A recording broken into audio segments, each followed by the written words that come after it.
केन्द्रापड़ा मार्साखाई थाना तीखिरी नुआगाँ अंगनवाड़ी केन्द्र रे शिशु खाद्य बंटनर पुराना फोटो लोड करी शिशु खाद्य हड़प हेउथिबा नै अभियोग करिबारु अंगनवाड़ी कर्मी एवं संपर्कीय गालीगुलज करिथिबा नै मार्साखाई थाना रे अभियोग होईछि। नुआगाँ ग्रामर विप्लव बेहरा एही अभियोग करिसेंति। तांको पुओ पुतुरा और झियारींक शिशु खाद्य से पाई नाहांती। पुराना फोटो लोड करी सेमानंक खाद्य हड़प करा जाउछि बोली विप्लव अभियोग करिबारु संपृक्त केन्द्र कर्मी एवं तांको संपर्कीय जातियाणा आक्षेप करी गालीगुलज करबा सह माड़ मारिथिले।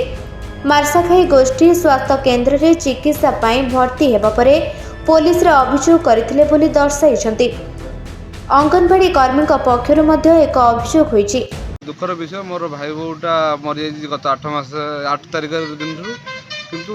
मेडिकल रे थिबा 3 मास मरिया पूर्व 3 मास ठू ये दीदी कौन कर फेस कैप्चरटा फटो को यूज करी खाद्यटा उठे एमती भी 8 तारिख पर मला पर भी खाद्यटा रिसीव कर से कथा को पचार जाकि भिडियो करने भितर